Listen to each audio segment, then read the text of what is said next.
Hello friends, IAS PCS study के इस online platform पे आपका स्वागत है। दोस्तों, आज से मैं आपको विजन आईएएस पीटी 365 इन्वायरमेंट वाली मैं आज को शुरू करने जा रहा हूँ। ये हिंदी में मैं पढ़ा रहा हूँ पीटी 365, जिसमें पर्यावरण सेक्शन को आज से शुरुआत हो रही है। इसके पहले मैंने आपको पॉलिटी एंड गवर्नेंस कंप्लीट करा दिया है। इकोनॉमिक्स भी पीटी 365 कंप्लीट हो चुकी है और बेहतरीन तरीके से मैंने कराया है। और पिछले 7-8 महीनों का जो है हमने मंथली मैगजीन के जो है उसको भी कंप्लीट किया है मंथ वाइज। ठीक है, तो आज से शुरुआत कर रहे हैं हम लोग पीटी 365 इन्वायरमेंट। और दोस्तों, अगर आप चैनल पे नए हैं तो आप प्लीज़ चैनल को सब्सक्राइब जरूर करिएगा और अपने कमेंट ज़रूर बताइएगा कि आपका फीडबैक क्या रहा, आपका जो है नज़रिया क्या है क्लासेस को लेकर के। ठीक है, तो आज शुरुआत करते हैं अपने पहले यूनिट की तरफ से। इसमें पहला चैप्टर है जो है आपका क्लाइमेट चेंज संबंधी है, जिसमें कि बहुत सारी न्यूज़ को हमें कवर करना है। इसमें अप्रैल से लेकर के दिसंबर तक के जो कंपाइलेशन होंगी क्लाइमेट चेंज की वो आएंगी। तो आज से शुरुआत हम कर रहे हैं पहले यूनिट से, क्लाइमेट चेंज से। ठीक है, तो क्लाइमेट चेंज की तरफ चलते हैं हम लोग। तो पहला जो आपका यूनिट है वो क्लाइमेट चेंज संबंधी है। उसमें संबंधित जो पहला टॉपिक है वैश्विक स्थिति, ग्लोबल सिनेरियो में जो भी चीज़ें न्यूज़ में रहेंगी वो यहाँ पे बातें की जाएंगी। तो उसका पहला सब टॉपिक है ओजोन होल। ओजोन छिद्र के बारे में हमें समझना है, हमें पढ़ना है, क्योंकि ये बहुत इंपॉर्टेंट टॉपिक है और कई बार यूपीएससी ने इस पे सवाल पूछे हैं। चलिए शुरू करते हैं अपने कंटेंट की तरफ। तो क्यों सुर्खियों में रहा, ये सबसे बहुत इंपॉर्टेंट होता है कि 2020 और 22 के दौरान जो है कुछ अध्ययन कराए गए थे, कुछ स्टडी कराए गए। 2 सालों में कुछ इस अध्ययन हुआ जिसमें मालूम चला कि जो अंटार्कटिका है उसके ऊपर जो ओजोन होल है वो बड़ा हो गया है और पतला हो गया है। ठीक, तो ये बातें यहाँ पर की गई। तो आप जो ये न्यूज़ बहुत इंपॉर्टेंट है, क्योंकि ये एक बहुत गंभीर विषय है क्लाइमेट चेंज संबंधी और डायरेक्टली ये हमारे पृथ्वी के भविष्य से जुड़ा है, इसलिए इंपॉर्टेंट हो जाता है आपको जानना इसमें से। ठीक है, तो सबसे पहले समझते हैं कि ये न्यूज में तो रहा, लेकिन ओजोन परत और ओजोन छिद्र होता क्या है, पहले इसको हम लोग जान लेते हैं। इसके बाद जो है नेक्स्ट हम लोग इसके तरफ मूव करेंगे। तो जो ओजोन परत होता है, आप समझो कि जो समताप मंडल है पृथ्वी का, ठीक है, समताप मंडल है। आप ये देखो, ये वाला आप थोड़ा सा डायग्राम देख लो। देखो डायग्राम, ये क्षोभ मंडल है, ये समताप मंडल है। समताप मंडल में गैस की पतली सील होती है, उसका फॉर्मूला होता है O3 ओजोन का। ठीक, ये करती क्या है कि जो सूरज की पराबैंगनी किरणें आती हैं, अल्ट्रावायलेट रेज आती हैं, उससे उसको अवशोषित कर लेती है और पृथ्वी पर जो है उसको आने से रोक देती है, जिससे पृथ्वी पर पराबैंगनी किरणों से रक्षा होती है। ठीक, 90% जो आपका O3 है वो कहाँ पे मौजूद है, समताप मंडल में ही मौजूद है। ठीक, तो ओजोन छिद्र का क्या मतलब है, ओजोन छिद्र का मतलब यह है कि जो ये O3 मौजूद है ना, ये समताप मंडल में, इसकी मोटाई कम हो रही हो, यानी ये पतला हो रहा है। ठीक है, ये पतला हो रहा है। अब क्यों पतला हो रहा है, इसके कारण कुछ कई सारे ये अपक्षयकारी जो कारक हैं, कुछ जो ओजोन डिप्लीटिंग सब्सटेंस है, जिसके कारण से क्या हो रहा है कि ये जो O3 है वो छिद्र वो काफ़ी बड़ा होता जा रहा है, यानी पतली होती जा रही है। और इससे क्या होगा कि जो आप समझो कि जो अल्ट्रावायलेट रेज है उससे रक्षा हो रही थी पृथ्वी की, वो कहीं ना कहीं उससे और अधिक हानिकारक जो किरणें हैं वो पृथ्वी पर पड़ रही हैं। तो ओजोन छिद्र का जो प्रयोग उस तब होता है जब आप ओजोन को कैसे मापते हैं, डॉप्सन में मापते हैं। उसकी यूनिट क्या है मापने की, डॉप्सन। तो जब 220 डॉप्सन से कम हो जाता है ओजोन परत का जो यूनिट, जो 220 डॉप्सन से कम हो जाती है, ठीक है, तो उसी को बोलते हैं, क्या बोलते हैं, ओजोन छिद्र बोलते हैं। जो एवरेज आपका जो यूनिट है, जो औसत मोटाई होती है जिसकी ओजोन परत की, तो 300 डॉप्सन यूनिट होती है। ठीक, ये बात समझ लेना। तो अभी एक बात आती है कि जब ओजोन परत क्षय हो रहा है ओजोन परत का, तो कुछ पदार्थ होंगे, कुछ कारक होंगे जिनके कारण से जो है ओजोन परत क्या है, ये ओजोन परत ये क्षय हो रहा है। तो आप समझो कि ओजोन डिप्लीटिंग सब्सटेंस उसको बोलते हैं जो क्या है, मानवीय गतिविधियों से उत्पन्न गैसेस हैं। अब ये गैसेस क्या करती हैं, ओजोन परत में, समताप मंडल में पहुंचती हैं और क्या करती हैं, जो ओजोन अणु है उसका विखंडन कर देती हैं। ठीक, ये बात है। अब कैसे विखंडन करती हैं तो वो समझो। प्रमुख जो ओजोन क्षयकारी पदार्थ कौन कौन से हैं, क्लोरीन हो गया, ब्रोमीन हो गया, क्लोरोफ्लोरोकार्बन CFCs होंगे, कार्बन टेट्राक्लोराइड हो गया और हेलोजन्स हो गए। ये प्रमुख जो हैं आपके ओजोन क्षयकारी पदार्थ होते हैं। अब कैसे ये करते हैं, तो वो चीज़ का प्रोसेस समझने के लिए ये आपका डायग्राम बहुत इंपॉर्टेंट हो जाता है। इसको थोड़ा सा अच्छे से मैं आपको समझा देता हूँ। ठीक है, तो ये समझो आप क्या है कि ओजोन क्षयकारी रसायन है, ये समझो कौन कौन से रसायन हैं, जिसमें CFC क्लोरोफ्लोरोकार्बन है, जिसमें एजोरॉल आएगा, रेफ्रिजरेंट आएंगे, सॉल्वेंट्स आएंगे, HCFCs होंगे जिसमें एजोरॉल रेफ्रिजरेंट सॉल्वेंट्स होंगे, हैलोजन्स होंगे जो अग्निशामक होते हैं, और मिथाइल ब्रोमाइड जो कीटनाशक होता है, पेस्टिसाइड होता है। ठीक है, इंसेक्टिसाइड्स होते हैं। ठीक, ये क्या होते हैं, ये ओजोन क्षयकारी रसायन होते हैं जो क्या करते हैं, जो अगर जब ये उत्सर्जन इनका होगा ये समताप मंडल में पहुंच जाते हैं। समताप मंडल में जब पहुंचेंगे तो इन पर क्या करेंगी, अल्ट्रावायलेट रेज जो होती हैं वो आती हैं। तो इनमें से जब क्या होगा, क्लोरीन, जो क्लोरीन वाला सब्सटेंस है वो इस पर अल्ट्रावायलेट रेज जब पड़ती हैं, जो CFCs होंगे, जो भी ओजोन क्षयकारी रसायन होंगे, जब ये समताप मंडल में पहुंचेंगे और इन पर जब अल्ट्रावायलेट रेज पड़ेंगी तो क्लोरीन वाला जो इसमें अणु है वो क्या होगा, निकल करके छिटक जाएगा, यानी वो डिप्लेक्ट हो जाएगा, वो उसमें से निकल जाएगा।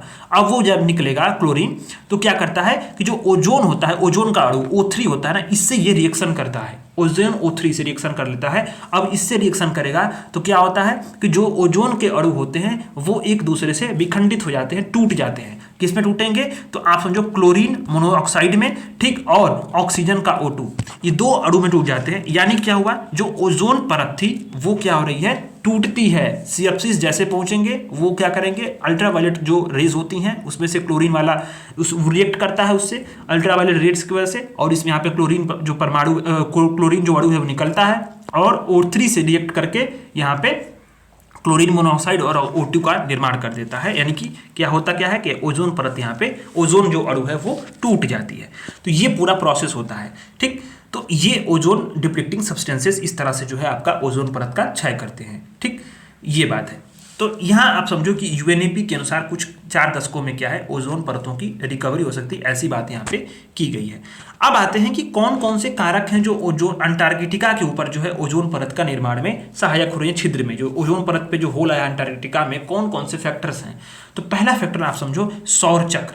ठीक है, सौर चक्र में जब परिवर्तन होता है ये भी क्या करता है, ओजोन परत को प्रभावित करता है। आप जलवायु परिवर्तन जानते ही होंगे, ये तो सबसे बड़ा कारक है। और वायुमंडल में CFC जो है ये भी क्या कर रही है, ओजोन परत में छिद्र को बढ़ा रही है, ये आपने ऊपर देखा ही।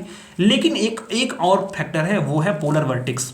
पोलर वर्टिक्स क्या है, समताप मंडल में, जब आपने ऊपर पढ़ा ना छोटे के बाद समताप मंडल में एक एयर मास है। एयर मास आपने जो है बेसिक ज्योग्राफी में आपने पढ़ा होगा कि जो एयर मास होता है, लार्ज वॉल्यूम ऑफ एयर होता है, लार्ज वॉल्यूम ऑफ एयर होगा जिसका जो आपका ये क्या बोलते हैं टेम्परेचर और जो ह्यूमिडिटी होगी वो एक समान होगी, समतल होगी। तो ये समताप मंडल की वायु राशि है। ठीक, अब आप जानते होंगे जो दोनों ध्रुव है, दोनों ध्रुव में क्या होता है, लो प्रेशर होता है और ठंडी हवा का एक बहुत बड़ा क्षेत्र होता है।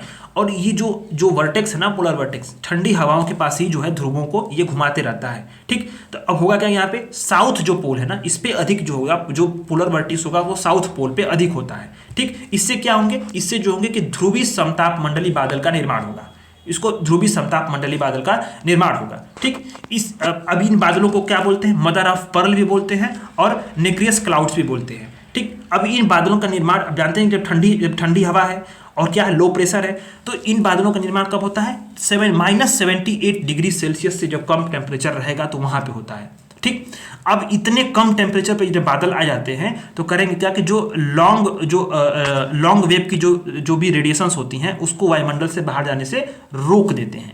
दो तरह से ये नुकसान पहुंचाते हैं। पहला तो समझो कि जो ऐसी सतह का निर्माण कर देंगे जो क्लोरीन को क्या करती है, अधिक रिएक्ट करने में मदद बना देती है। यानी जब से आपने बताया ना कि क्लोरीन रिएक्ट करती है, ठीक है, आपने ऊपर देखा है कि यहाँ पे क्लोरीन जो निकलता है वो क्लोरीन रिएक्ट करता है, तो वो क्या करती है कि ऐसी सतह बना देती है जिसमें जो है एक तरह से कैटलिस्ट एजेंट के रूप में कार्य करती हैं, जिसमें क्लोरीन क्या है, हाई रिएक्शनेबल हो गया है, मतलब काफी अधिक जो है रिएक्ट करता है बहुत तेजी से।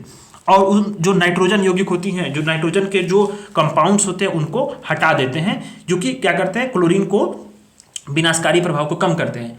तो ये दो तरह से जो है आपका ये कैसे निर्माण करता है, ओजोन क्षेत्र के जो है उसमें और अधिक बड़ा करने में और ओजोन के डिप्लीशन में ये अधिक जो पोलर वर्टिक्स है कहीं ना कहीं उसकी एक भूमिका होती है। तो सबसे बड़ा इसमें जो प्रभावी कारक है वो है जलवायु परिवर्तन और CFC, कहीं ना कहीं ये बहुत जरूरी है। यही जो है सबसे अधिक जो है ओजोन क्षेत्र के लिए सबसे बड़ा कारक बन रहा है। ठीक, तो ये चीजें हैं। अब आपने देखा कि कुछ और सुर्खियां ये है कि इस पे ज्वालामुखी उद्गार से भी जो है ओजोन परत पे प्रभाव पहुंचता है। कैसे, जैसे कि अभी हालिया में एक अध्ययन हुआ, इसमें हंगा हा पाई ज्वालामुखी उद्गार हुआ, इसमें वायुमंडलीय जो ओजोन परत है इसको नुकसान पहुंचा। ये जो समुद्र के नीचे ज्वालामुखी सबमराइन वोल्केनो है, दक्षिण प्रशांत सागर में जो टोंगा द्वीप है उसमें ये अवस्थित है। तो तो इसमें अभी आप समझो कि 1991 में फिलीपींस में माउंट पिनाटुबो ज्वालामुखी में भी जो है ओजोन परत को क्षरण हुआ था। तो दोनों का आपको ध्यान देना है कि हंगा हापाई जो ज्वालामुखी है वो कहीं ना कहीं टोंगा जो आपका द्वीप समूह है उसमें है, और दूसरा फिलीपींस में है माउंट पिनाटुबो ज्वालामुखी। ये सवाल बड़ी पूछते हैं, इस जो माउंटेन्स होते हैं ज्वालामुखी होती है वो पूछा हुआ सवाल है। तो माउंट पिनाटुबो जो है ये कहाँ पे है, फिलीपींस में है। तो कहीं ना कहीं ज्वालामुखी जब उद्गार होता है, वोल्केनो इरप्शंस होता है, तो वहाँ भी जो है कहीं ना कहीं जो है ओजोन परत पे ये प्रभाव पड़ते हैं। ठीक, कैसे? बड़े स्तर पे जो वाटर वेपर होगा वो समताप मंडल में पहुंच जाता है, सल्फर डाइऑक्साइड समताप मंडल में पहुंच जाती है, और क्लोरीन का जो रिएक्शन होगा उसको मदद करने लगती है। ठीक, ब्रोमीन और हाइड्रोजन क्लोराइड का गैस का उत्सर्जन होता है जो ओजोन को नुकसान पहुंचाता है, और कई सारे जो ओजोन डिप्लीटिंग सब्सटेंस होते हैं वो क्या करते हैं, वो एक सरफेस प्रोवाइड कर देते हैं कि आप जैसे जैसे जो है उसमें क्या होगा कि ओजोन के अणु होंगे वो रिएक्ट करके विखंडित होने लगते हैं। तो कहीं ना कहीं जो है कि ज्वालामुखी उद्गार भी एक तरह से ओजोन परत का जो है क्षय करने में एक सहायक एजेंट के रूप में कार्य करता है, एक कारक है एक बड़ा। ठीक है, तो अब आता है कि ओजोन परत के लिए जो है एक लक्ष्य भी अपनाया गया कि इसको कैसे खत्म किया जाए, इसके जो ओजोन परत का जो क्षय हो रहा है। तो इसी के लिए मॉन्ट्रियल प्रोटोकॉल है। तो मॉन्ट्रियल प्रोटोकॉल इसी से संबंधित है। तो सुर्खियों में क्यों रहा है पहले वो समझ लो। पर्यावरण और संयुक्त विकास कार्यक्रम यूएनडीपी, पर्यावरण मंत्रालय और यूएनडीपी ने एक रिपोर्ट बनाई, और रिपोर्ट के अनुसार बताया कि भारत ने जो मॉन्ट्रियल प्रोटोकॉल है उसके लक्ष्यों को प्राप्त कर लिया है। बहुत बड़ी न्यूज है ये आप लोगों के लिए, समझ लो। ये सारे चीज़ें प्रीलिम्स के लिए बहुत इंपॉर्टेंट है, क्योंकि ये इतना बड़ा प्रोटोकॉल का लक्ष्य था। भारत ने मॉन्ट्रियल प्रोटोकॉल लक्ष्यों को प्राप्त कर लिया है, यूएनडीपी और पर्यावरण मंत्रालय की एक रिपोर्ट के अनुसार बताया गया है। इसमें बहुत सी चीज़ें हम लोग समझेंगे। पहले समझते हैं कि मॉन्ट्रियल प्रोटोकॉल के बारे में क्या है, मॉन्ट्रियल प्रोटोकॉल में भारत और इसका क्या संबंध है, क्या उसमें भारत ने लागू किया, और इसके बाद जो भारत की उपलब्धि हुई है पहले उसको समझेंगे। ठीक है, तो उसके बाद हम लोग जो है अपने नेक्स्ट टॉपिक पे जाएंगे। तो पहले समझते हैं मॉन्ट्रियल प्रोटोकॉल के बारे में। आप समझो कि जो ओजोन परत है उसके संरक्षण के लिए वियना कन्वेंशन के तहत जो है मॉन्ट्रियल प्रोटोकॉल को लागू किया गया था। अब इस कन्वेंशन पे 1985 में साइन कर लिया गया। ठीक, ये क्या है, वैश्विक रूप से पर्यावरणीय एक संधि है जो करेगी क्या, जो ओजोन डिप्लीटिंग सब्सटेंस है। ऊपर आपने बताया ना, मैंने बताया ना आपको ओजोन डिप्लीटिंग सब्सटेंस कौन कौन से हैं, आपने ऊपर देखा होगा, डायग्राम में भी बनाया था। उसका उत्पादन और उपभोग दोनों को समाप्त कर देना है, ये यहाँ पे इसका उद्देश्य है। ठीक, ये बात को आपने समझ लिया। अच्छा, यूएन की पहली यूनिवर्सल रूप से जो है अनुसमर्थित, सबने समर्थित कर दिया इसको, सबने समर्थन किया है इस संधि को। ठीक, यूएन के जो सभी सदस्य हैं इस पे हस्ताक्षर किए हैं। अच्छा, इसी के जो हस्ताक्षर जब इस संधि पे किया गया था उसी का उपलक्ष्य में 16 सितंबर को विश्व ओजोन दिवस मनाया जाता है। याद करना, गड़बड़ मत करना सवाल को। ठीक है, अच्छा, यहाँ पे एक बात आप समझो कि एक है हाइड्रोफ्लोरोकार्बन्स HFCs। ठीक है, तो यहाँ पे एक समझो कि क्लोरोफ्लोरोकार्बन्स आपने पढ़ा होगा। अब यहाँ था कि HFCs क्या थे कि जब CFC थे, और जो एक बात यहाँ पे थोड़ा सा स्पष्ट तरीके से समझना कि CFCs और क्लोरोफ्लोरोकार्बन्स और हाइड्रोक्लोरोफ्लोरोकार्बन्स ये दोनों क्या है, ओजोन डिप्लीटिंग सब्सटेंस हैं। ठीक, तो इसी के विकल्प के रूप में HFC लाया गया था, यानी हाइड्रोफ्लोरोकार्बन। ये दोनों के बीच में डिफरेंस समझना बहुत इंपॉर्टेंट है, तभी आपको किगाली संशोधन समझ में आएगा। तो देखो, ओजोन परत जब साइन हुआ, ठीक है, ओजोन परत के जो वियना कन्वेंशन था उस पर साइन हुआ मॉन्ट्रियल प्रोटोकॉल पे, तो बताया क्या गया कि जो ओजोन डिप्लीटिंग सब्सटेंस है उसको खत्म करना है, उत्पादन को, उपभोग को। तो यहाँ आप समझो CFCs क्या थे, आपके ओजोन डिप्लीटिंग सब्सटेंस है, और CFC थे, हाइड्रो CFC थे। ठीक है, HCFCs। ठीक है, और CFC ये क्या थे, ओजोन डिप्लीटिंग सब्सटेंस थे। तो इनको खत्म करने के लिए बात की गई। तो इसका जो हाइड्रो CFCs थे और इसका CFC, इसका विकल्प क्या बनाया गया कि HFC यानी हाइड्रोफ्लोरोकार्बन, ये क्या करेंगे, कम क्षय, मतलब ये ओजोन परत को क्षयकारी नहीं होंगे। ठीक, लेकिन बाद में जब ये बात मालूम चला कि इनकी जो ग्लोबल वार्मिंग की जो कैपेसिटी है वो तो CO2 की तुलना में भी काफी ज्यादा है। ठीक, तो अब बताया गया कि जब यानी इसका विकल्प हम HFC ला रहे हैं, CFC और HCFC, इसका विकल्प लाया गया HFC। ठीक, इसको विकल्प के रूप में अपनाया गया। लेकिन बाद में मालूम चला कि CO2 का जो मतलब ग्लोबल वार्मिंग जिस सबसे बड़ा फैक्टर कार्बन डाइऑक्साइड है, लेकिन इनसे भी ग्लोबल वार्मिंग काफी ज्यादा हो रही है। तो ऐसे में इसी मॉन्ट्रियल प्रोटोकॉल में क्या हुआ कि एक जो है कि संशोधन लाया गया, जिसमें बताया गया कि जो HFC जो विकल्प के रूप में अपनाया गया था, इसका भी उत्पादन और खपत को खत्म करना है। इसके लिए किगाली संशोधन लाया गया था। किगाली संशोधन बहुत इंपॉर्टेंट है, और पिछली बार ये न्यूज में रहा था तो मैंने मंथली मैगजीन में किगाली संशोधन को कराया भी है।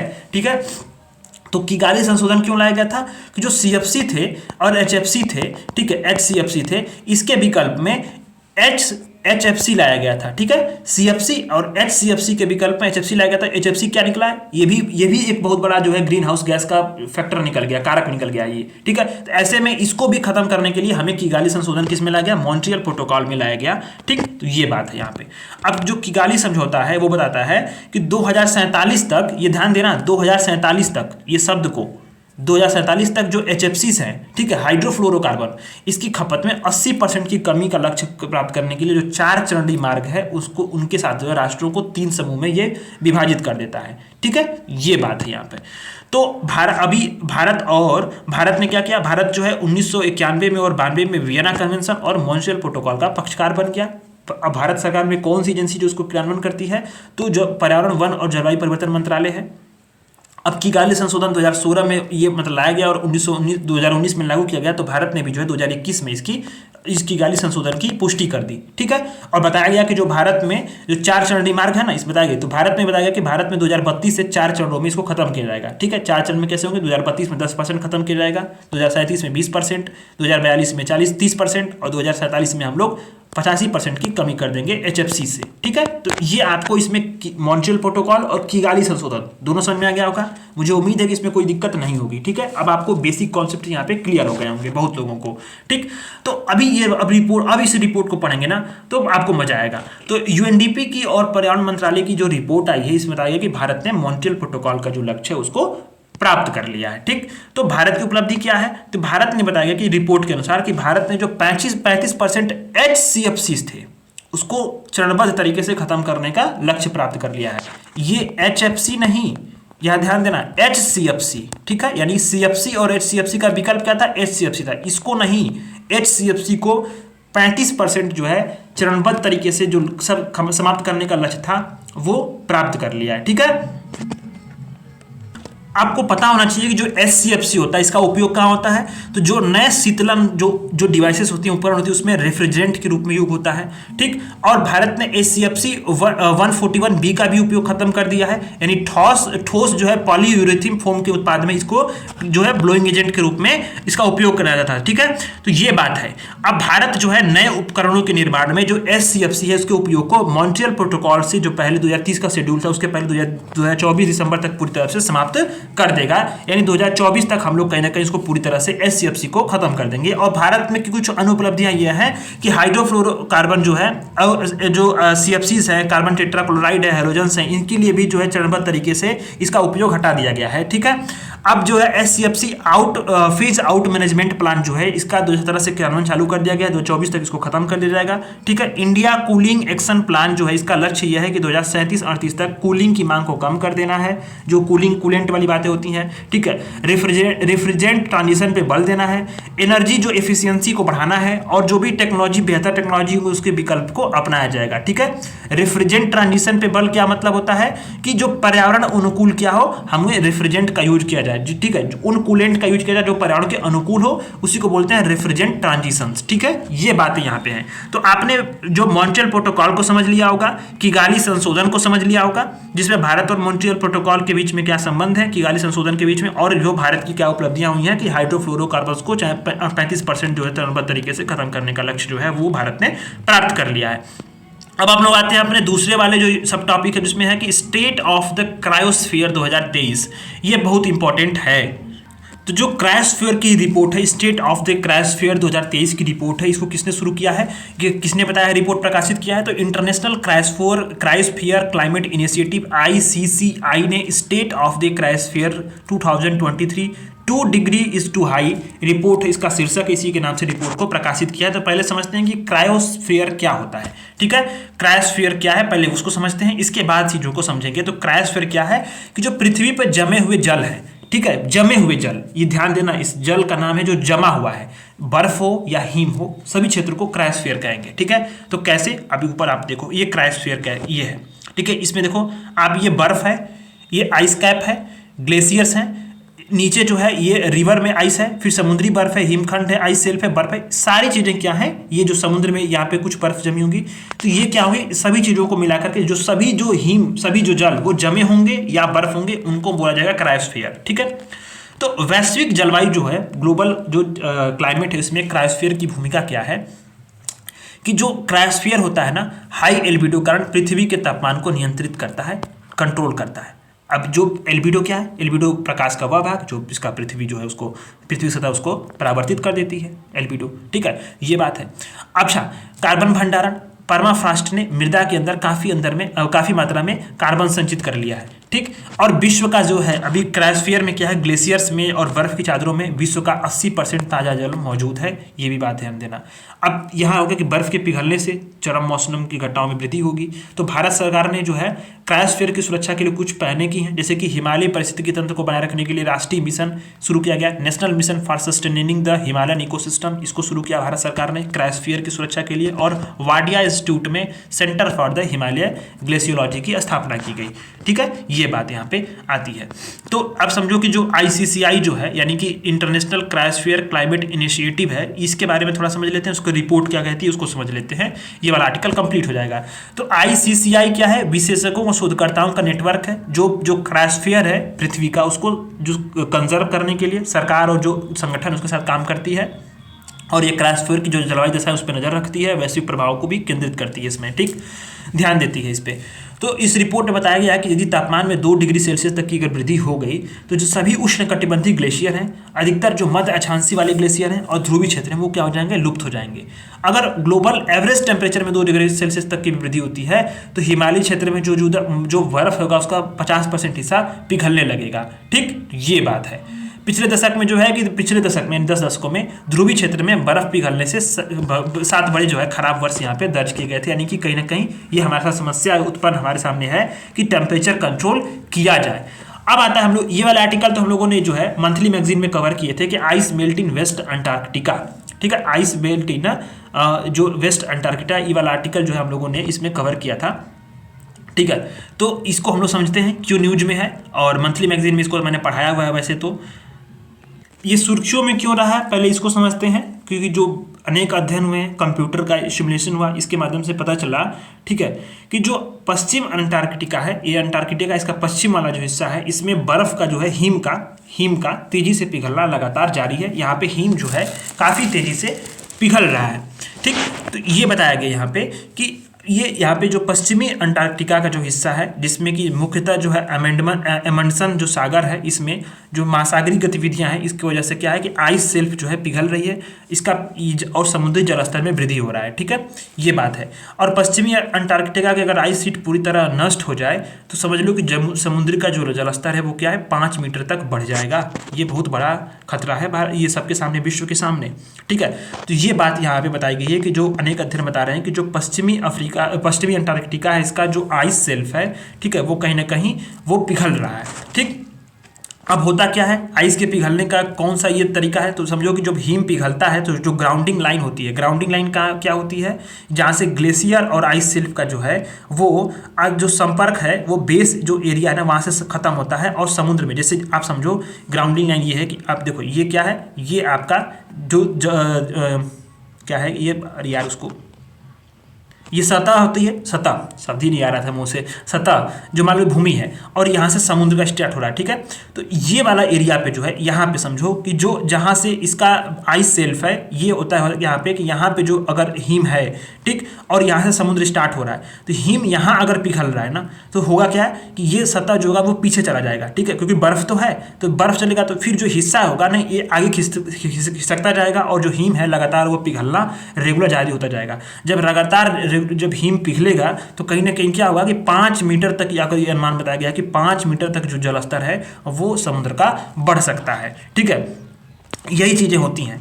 अब ये अभी होता क्या है कि अगर थोड़ा सा अगर पिघलता है, होता क्या है कि फिर अगर महासागरीय गतिविधियां लगातार, ये होती क्या है कि जो आसपास की जो बर्फ होती है ना, ये महासागरीय जो गतिविधियां, जैसे मान लो कि अगर ज्वार भाटा आया तो ये जो आसपास की जो बर्फ होती है ना वो उसको सह नहीं पाती हैं। अगर थोड़ा सा पिघलना चालू हो गया तो फिर ये रेगुलर एक तरह से वो चेन बन जाती है, और ये क्या होना है कि जो उसका हॉरिजॉन्टल जो स्प्रीड है ना ये बर्फ का लगातार बढ़ते रहता है, और आइस शेल्फ पतली होने लगती है, ढलान तेजी से हो जाएगी। अब ज़्यादा पिघलेगा तो ढलान तेजी से हो जाएगी और ज़्यादा बर्फ इधर आएगी, ठीक है। इसी कारण से फिर क्या है कि समुद्र के जलस्तर में वृद्धि होने लगती है। यही बात यहाँ पे की गई है अंटार्कटिका में। तो यहाँ पे आपको मैप में 2-3 सागर हैं, वेडल सागर, अमेंडसन सागर और रास सागर, आपको ध्यान देना ये कहाँ पे है, अंटार्कटिका के पास जो है तीनों सागर ये स्थित है। इसको आपको ध्यान देना, गलत मत करना इसको, ठीक है। अंटार्कटिका की सुरक्षा के लिए कौन कौन से वैश्विक प्रयास किए गए हैं और भारत के क्या प्रयास हैं उसको आपको समझना है। तो 1959 में अंटार्कटिका संधि के हस्ताक्षर किए गए थे, जिसका उद्देश्य क्या था कि इसको जो है विसैन्यकृत करना यहाँ पे, यानी यहाँ पे कोई सैन्य गतिविधियां नहीं आयोजित होंगी। अंतर्राष्ट्रीय वैज्ञानिक सहयोग को बढ़ावा देना है, भारत इस संधि का पक्षकार है। इसके लिए जो है अंटार्कटिका सील्स हैं उनके लिए संरक्षण के लिए कन्वेंशन अपनाया गया 1972 में। जो अंटार्कटिक जो समुद्री सजीव संसाधन है उसको भी संरक्षण के लिए कन्वेंशन 1982 में अपनाया गया। भारत ने इसका रेक्टिफिकेशन भी किया, अनुसमर्थन कर दिया।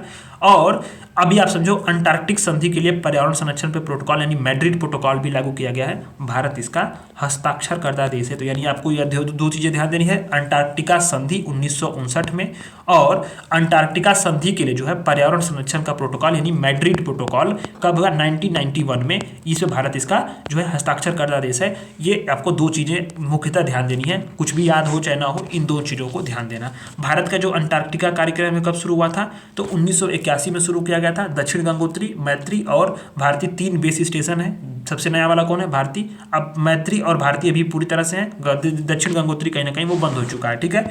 तो भारत का जो भारतीय अंटार्कटिक कानून है ये न्यूज में था, मैंने आपको पढ़ाया भी था। इसका ये 2022 में बनाया गया। इसका उद्देश्य क्या था कि जो भारत द्वारा अंटार्कटिका के जो पर्यावरण है और इस पे जो भी संबंध और आश्रित जो भी इकोलॉजिकल सिस्टम है, इकोलॉजी है, ठीक है, उसकी रक्षा के लिए हमें राष्ट्रीय उपाय करने, हमें अपने तरफ से अंटार्कटिक संधि, समुद्री सजीव संसाधनों का जो कन्वेंशन है और जो पर्यावरण संरक्षण है अंटार्कटिक संधि के लिए प्रोटोकॉल यानी कि मैड्रिड प्रोटोकॉल, उसको प्रभावी बनाने का जो ये कानून उपाय करता है, ठीक है। तो केंद्र सरकार क्या करेगी, केंद्र सरकार अंटार्कटिका गवर्नेंस और इन्वायरमेंट कंजर्वेशन पे एक समिति बनाएगी। जो अंटार्कटिका में जो गतिविधियां उसके लिए समिति द्वारा परमिशन दिया जाएगा। अंटार्कटिका निधि बनाई जाएगी, ठीक, और इनके उल्लंघन जो करेगा उसके लिए कठोर दंड होगा और दंडनीय अपराधों के लिए सुनवाई भी जो होगी वो होगी। ये बात यहाँ पे कही जा रही है। अच्छा, उसके बाद आता है आर्कटिक एम्प्लीफिकेशन। आर्कटिक एम्प्लीफिकेशन क्या है कि विश्व मौसम विज्ञान संगठन के एक अध्ययन में इस बात को उजागर किया गया कि जो आर्कटिक क्षेत्र है वो क्या है, वैश्विक औसत की तुलना में कम से कम 2 गुना गर्म हो गया है। WMO का एक अध्ययन हुआ, इसमें मालूम चला कि जो आर्कटिक क्षेत्र है यानी कि कहीं ना कहीं दोनों जो ध्रुवी है ना, वो ध्रुव है, वो कहीं ना कहीं ये बात समझो आप कि वो जलवायु परिवर्तन का सबसे गहरा वो सदमा उन्हीं को लग रहा है, सबसे गहरा प्रभाव वहीं पड़ रहा है।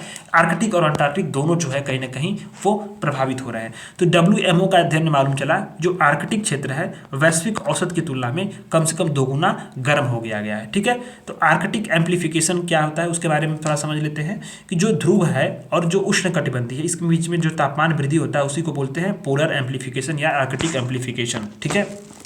उष्ण कटिबंधीय या ध्रुवों के बीच में जो तापमान का जो डिफरेंस होता है उसको बोलते हैं आर्कटिक एम्प्लीफिकेशन।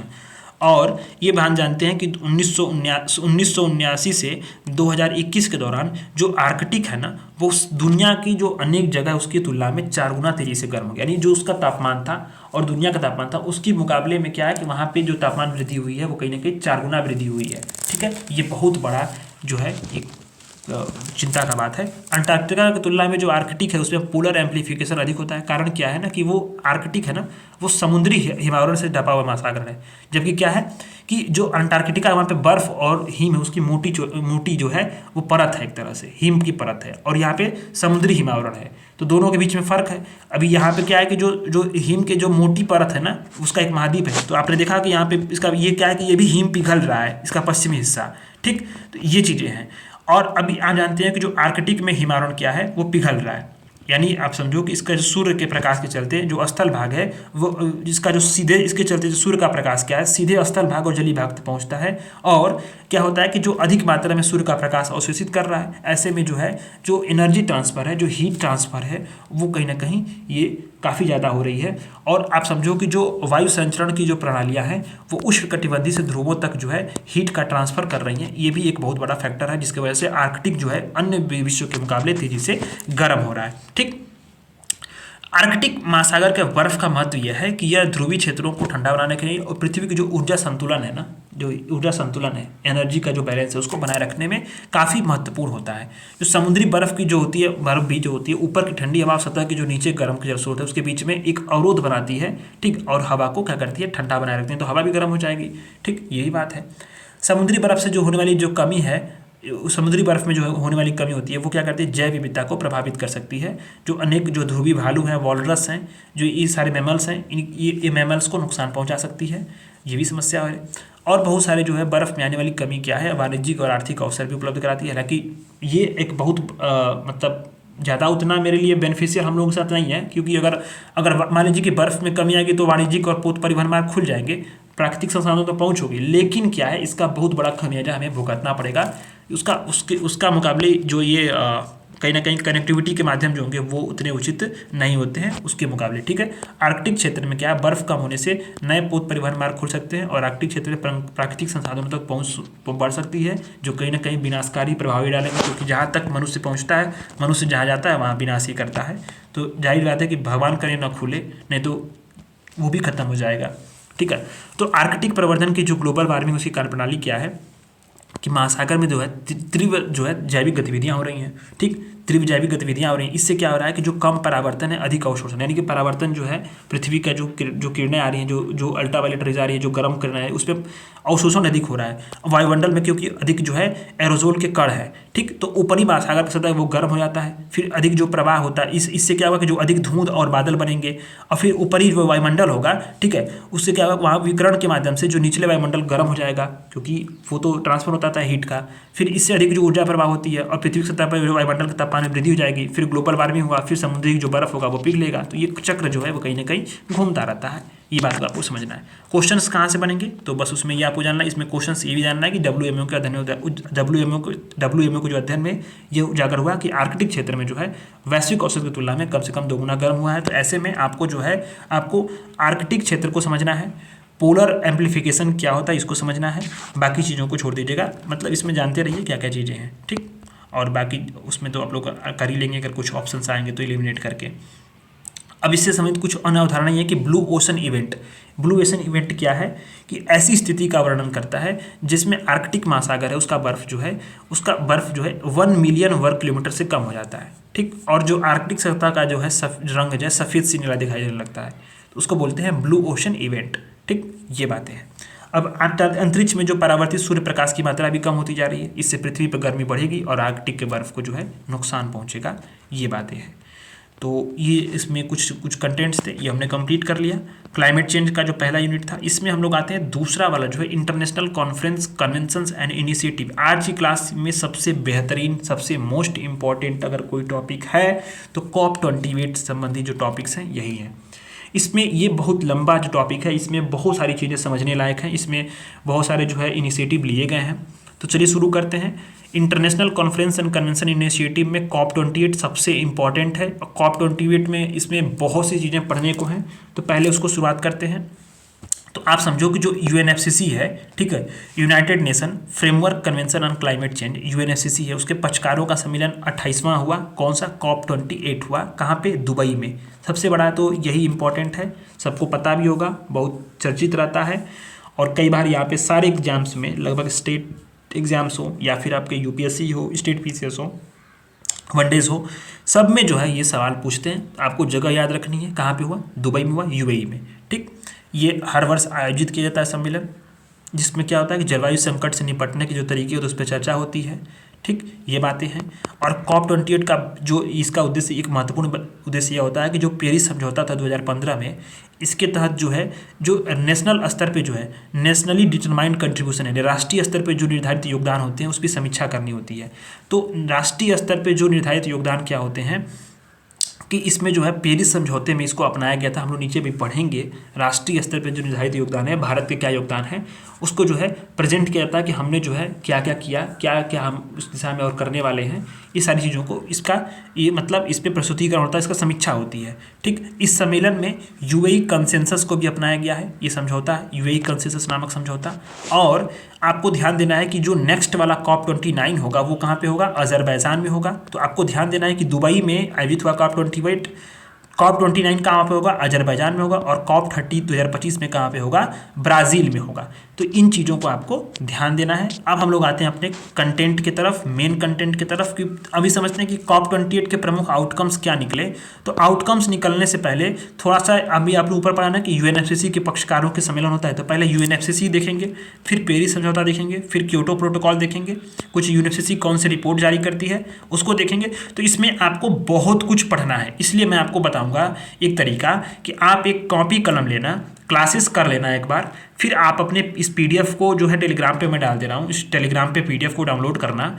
जो जो हाईलाइटेड कंटेंट होंगे, जिसमें जो जो आउटकम्स निकले हैं, जो जो न्यू इनिशिएटिव स्टार्ट्स हुई हैं, जो जो पहल स्टार्ट्स किए गए हैं, उनको आप एक जगह नोट कर लेना, क्योंकि यहाँ से सवाल मैं पूरा श्योर हूँ कि इसमें से एक सवाल जरूर बनेगा इसी कंटेंट से, तो इसको आपको स्किप नहीं करना है। तो UNFCCC क्या है? अंतर्राष्ट्रीय पर्यावरणीय संधि है। आपने ऊपर देखा ना, इसी के पक्षकारों का सम्मेलन होता है COP28 जो दुबई में आयोजित हुआ।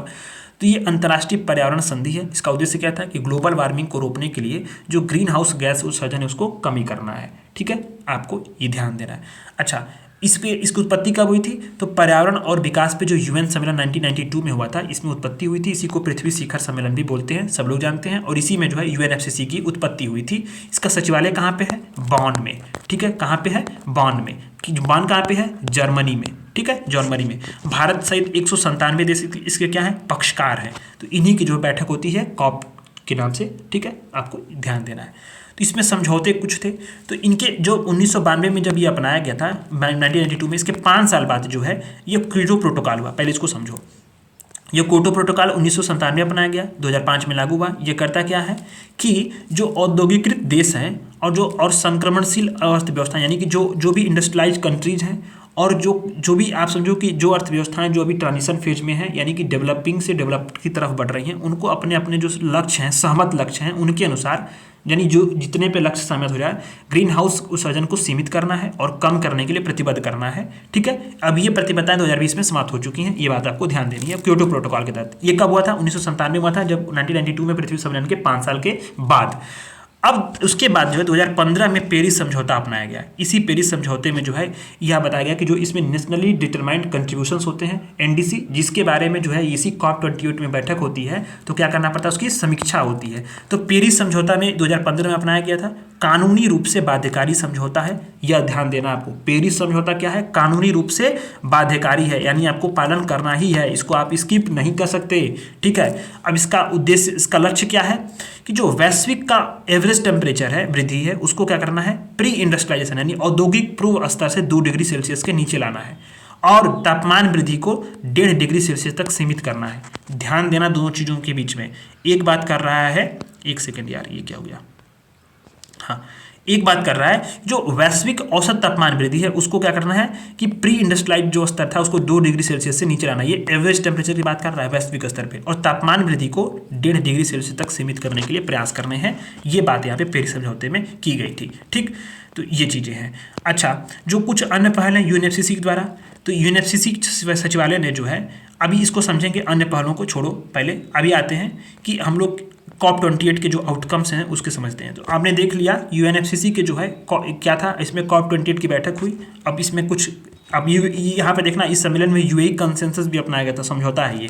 ठीक, अब आता है कि प्रमुख आउटकम्स, कौन कौन से आउटकम्स इस जो है COP28 के निकले हैं। तो आउटकम्स में देखना है हमें, बहुत इंपॉर्टेंट हो जाता है, क्योंकि आपको जानना है ना कि कोई सम्मेलन हुआ, कोई बैठक हुई, उस पर कुछ आउटकम्स, कुछ रिजल्ट उसके निकलेंगे ही। तो यहाँ जाना फिक्सिंग क्लाइमेट फाइनेंस, यहाँ पे जलवायु वित्त जुटाने संबंधी आउटकम्स निकले हैं, यानी यहाँ पे लॉस एंड डैमेज कोर्स की शुरुआत हुई है COP27 में, जब यानी 1 साल पहले जब है मिस्र के शर्म अल शेख में जब COP27 आयोजित हुआ था, इसकी घोषणा की गई थी लॉस एंड डैमेज कोर्स की। ठीक है, तो यानी यहाँ पे जो है लॉस एंड डैमेज की कोर्स की एक जो है शुरुआत की गई है। लॉस एंड डैमेज कोर्स उसको बोला जाता है ना कि जो जलवायु परिवर्तन है, ठीक है, उसके ऐसे जोखिम से उत्पन्न होने वाले जो नकारात्मक परिणाम, उनको लॉस एंड डैमेज बोलते हैं, जिनको रोका नहीं जा सकता। जैसे कि जो समुद्र के जलस्तर में वृद्धि हो रही है, लंबे समय तक हीट वेव्स हो रही हैं, फसलों की जो खराब उपज है, इसको लॉस एंड डैमेज में बोलते हैं, क्योंकि इसको रोक नहीं सकते। इसके पीछे जो कारक है ना, उनको आप रोक सकते हैं। जैसे समुद्र की जल की वृद्धि, समुद्र की जल वृद्धि को थोड़ी रोक देंगे आप, दीवार थोड़ी खड़ा कर देंगे आप, लेकिन समुद्र जल की वृद्धि, जो वृद्धि हो रही है समुद्र जल स्तर में, तो उसके पीछे कारक क्या है, उन कारकों को आप रोक सकते हैं ना। उसके लिए क्या किया गया कि यहाँ पे एक जो है उन्हीं जो जलवायु परिवर्तन से जूझ रहे हैं देश, उनको एक मुआवजा देना है लॉस एंड डैमेज फंड से। लॉस एंड डैमेज फंड से उद्देश्य किया है जो पहले से जलवायु परिवर्तन का जो जूझ रहे हैं देश, उनको मुआवजा देना है। ठीक, ये चीज़ें हैं। अब जो लॉस एंड डैमेज कोष बनाया गया है, इसे विश्व बैंक में स्थापित किया जाएगा। विश्व बैंक की इसके संरक्षण में 4 वर्षों की अंतरिम अवधि के लिए जो है इसने वित्तीय मध्यस्थता की मेजबानी की है। अब एक प्रबंध सचिवालय, स्वतंत्र सचिवालय होगा जिसका मैनेज करेगा। ठीक, तो किसके तत्वाधान में स्थापित होगा, तो विश्व बैंक के तत्वाधान में होगा। ठीक, ये बातें हैं। अच्छा, अब इसी समय जो है यहाँ पे एक दिखाया गया कि जो जलवायु फाइनेंस है, इसके तहत जो हरित जलवायु कोष है, अनुकूलन एडॉप्टेशन कोष है, लिस्ट डेवलप्ड कंट्रीज फंड है, स्पेशल क्लाइमेट फंड है, इसके लिए $83 बिलियन जुटाए गए। अच्छा, वैश्विक जलवायु वित्तीय फ्रेमवर्क घोषणा पत्र यहाँ पे जारी किया गया। इसी COP28 में क्या जारी किया गया, वैश्विक जलवायु वित्तीय घोषणा पत्र, भारत ने इस पर साइन कर दिए। ठीक, तो चीज़ें यहाँ पे हैं कि फंड संबंधी जो आउटकम्स थे उसमें लॉस एंड डैमेज कोष की शुरुआत हुई। इसकी जो है COP27 में घोषणा की गई थी, आपको ध्यान देना है। और यहाँ पे वैश्विक जलवायु वित्त फ्रेमवर्क घोषणा पत्र जारी हुआ जिसमें भारत ने हस्ताक्षर कर दिए। दूसरा आउटकम्स आता है focusing on the people lives and livelihoods, जिसमें जो है जो पीपुल लोगों पे, उनके जीवन पे और उनकी जो आजीविका पे, ठीक है, इस पे फोकस करने की बात की गई है। तो यहाँ पे आपको कई सारी चीज़ें, इसमें समझो इतना घोषणा पत्र, इतना सारा आउटकम, इतने सारे रिजल्ट्स आपको देखने हैं कि आप कंफ्यूज हो जाओगे। इसलिए कॉपी लेकर के नोट करके लर्न कर लेना, इसको रटना। ठीक है, ये चीज़ें रटना ही इसके पड़ेगा इसके लिए। तो इसमें बताया कि शर्म अल शेख एडॉप्टेशन एजेंडा, यानी COP27 में जब ये था एजेंडा चालू किया था, इस पर जो है एक रिपोर्ट जारी की गई। अच्छा, COP28 कृषि खाद्य जलवायु पे UAE घोषणा पत्र अपनाया गया। किस पे, कृषि जलवायु पे, खाद्य पे। COP28 में जलवायु स्वास्थ्य पे UAE घोषणा पत्र जारी किया गया। ठीक, अब इसे किसकी भागीदारी से किया गया, तो UAE और WHO की भागीदारी से किया गया है। भारत इस पे साइन नहीं किए हैं। ठीक है, बात को ध्यान देना। अच्छा, COP28 जलवायु राहत पुनरुद्धार शांति UAE घोषणा पत्र जारी किया गया। और global goal on the adaptation UAE framework for the global climate resilience को अपनाया गया। आपको क्या क्या ध्यान देना है इसमें, तो इसमें ध्यान देना है कि शर्म अल शेख एडॉप्टेशन एजेंडा पर रिपोर्ट जारी की गई। इसमें कई सारे जो है घोषणा पत्र हुआ, जिसमें कि कृषि खाद्य जलवायु स्वास्थ्य और जलवायु राहत पुनरुद्धार शांति, इस पर UAE घोषणा पत्र जारी किए गए। और यहाँ एक चीज़ यहाँ ध्यान देना, global goal on the adaptation UAE framework for the global climate resilience, इसको अपनाया गया। ठीक, तो ये करता क्या है, पेरिस समझौता का जो आर्टिकल 2 है वो बोलता है कि तापमान को, जो वैश्विक टेम्परेचर है, ग्लोबल टेम्परेचर, उसको सीमित रखने के लिए जो लक्ष्य है उसके लिए दीर्घकालीन अनुकूलन प्रयासों का मार्गदर्शन करता है। ठीक, बताता है कि हमें जो है विश्व की अनुकूलन क्षमता को बढ़ाना है और जो सहनशीलता है, रेजिलियंस है, उसको मजबूत करना है। और जो वल्नरेबिलिटीज हैं, जो लोगों के प्रति सुबोधता है, उनको कम करना है। तो इसी पे एक जो है एडॉप्टेशन जो है फ्रेमवर्क अपनाया गया। ठीक, ये चीज़ें आपको ध्यान देनी है।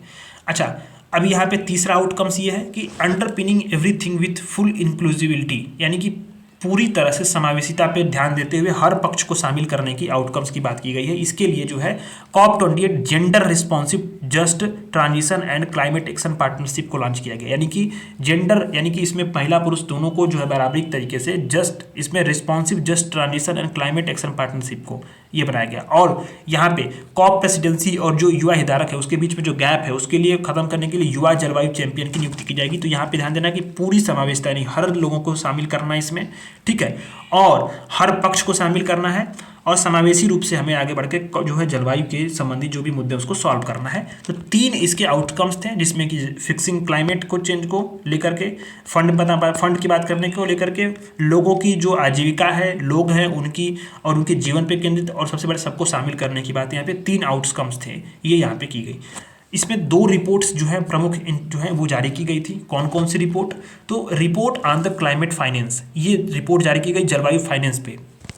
आपको ध्यान नहीं दे, ये फाइनेंस क्या है, ये एक फाइनेंस है कि जिसको जुटाने की कोशिश की शुरुआत की गई है, लेकिन ये रिपोर्ट है, जो रिपोर्ट अलग है और शुरुआत कुछ कोर्स की अलग होती है, वो अलग चीज़। रिपोर्ट किस पे है, report on the climate finance. यह रिपोर्ट क्या है, independent high level expert group on the climate finance द्वारा जारी की गई है।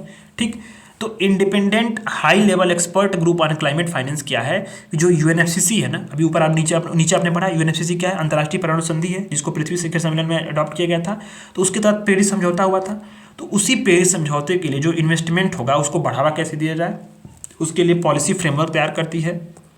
कुछ सिफारिशें करती है। कौन करती है?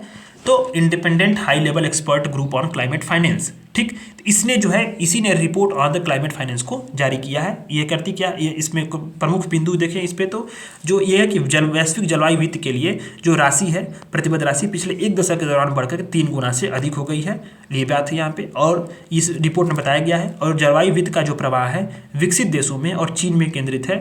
इसका जो अनुकूलन है बजाय समन पर अधिक खर्च होता है, अनुकूलन के बजाय समन पर अधिक खर्च हो रहा है। ये चीज़ें यहाँ पे बताई गई हैं। और ये कहाँ पे हैं? विकसित देशों और चीन में अधिक जो है जलवायु फाइनेंस जो है उसका अधिक जो हिस्सा मौजूद है।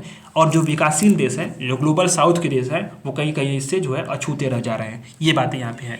ठीक, NI ऑन मीथेन रिपोर्ट बहुत इंपॉर्टेंट है। ये भी NI ऑन मीथेन रिपोर्ट, एक रिपोर्ट प्रकाशित की गई।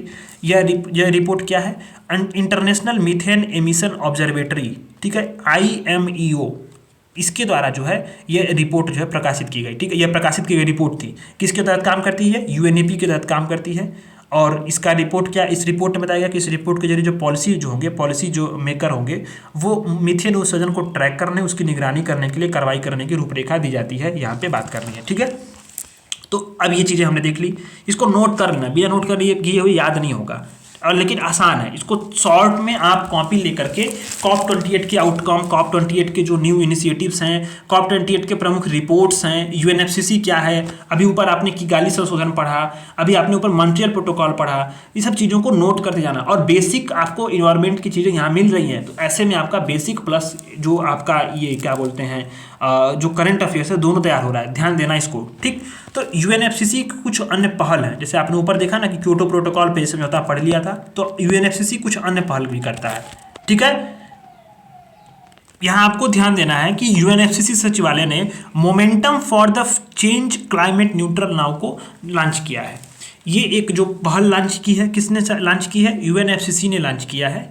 जो करेगा क्या कि कंपनियों को, व्यक्तियों को, सरकारों को 3 चरणों की सहायता से क्लाइमेट न्यूट्रलिटी को प्राप्त करने का ये आग्रह करेगा। ठीक है, क्लाइमेट न्यूट्रलिटी क्या होती है पहले चीज आप समझ लो। क्लाइमेट न्यूट्रलिटी का ये बहुत टफ दिया है डेफिनेशन।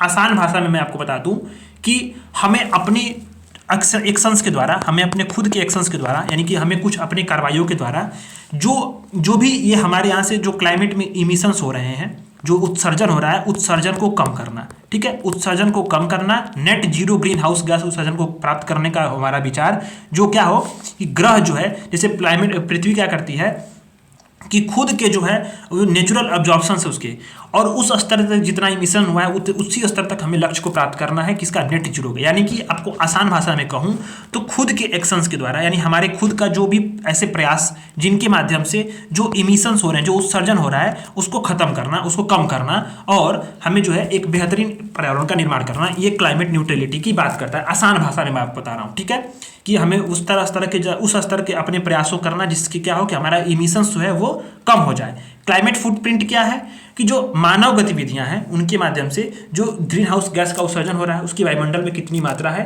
वो क्या है? आपका क्लाइमेट फुटप्रिंट है। ठीक है, तो आपने क्लाइमेट कार्बन न्यूट्रलिटी देखा होगा, शब्द सुना होगा, और क्लाइमेट कार्बन फुटप्रिंट सुना होगा। ठीक है, ये दोनों अलग चीज है। ठीक, लेकिन क्लाइमेट फुटप्रिंट और क्लाइमेट न्यूट्रलिटी, ये चीजें आपको ध्यान देनी है कि मानव गतिविधियों द्वारा जो ग्रीन हाउस गैस उत्सर्जित हो रही है उसमें वायुमंडल में कितनी मात्रा है, वो आपका होगा क्लाइमेट फुटप्रिंट। और क्लाइमेट न्यूट्रलिटी यानी ये है कि हमें उस स्तर का जो है अपना प्रयास करना जिसके माध्यम से जो हम इमिशंस है उसको रिड्यूस कर सकें।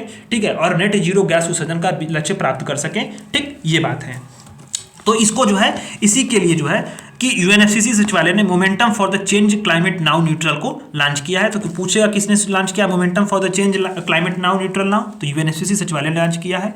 जो करेगा क्या, ये व्यक्तियों को, कंपनियों को, सरकारों को 3 चरणों के माध्यम से क्लाइमेट न्यूट्रलिटी को प्राप्त करने का ये आग्रह करेगा। ठीक है, जिसमें क्लाइमेट फुटप्रिंट को मापा जाएगा, उत्सर्जन को कम किया जाएगा और इसे ऑफसेट किया जाएगा। ठीक, ये चीजें हैं। अच्छा, UNFCCC कुछ रिपोर्ट्स जारी करती है, ये आपको थोड़ा सा अलग से इसमें है कि UNFCCC ने कुछ रिपोर्ट्स जारी की हैं। इसके बाद हम लोग पढ़ेंगे कि COP28 में कौन कौन सी प्रमुख पहले शुरू की गई। ठीक, तो UNFCCC की जो रिपोर्ट्स हैं वो क्या है? Technical report on the global stock take.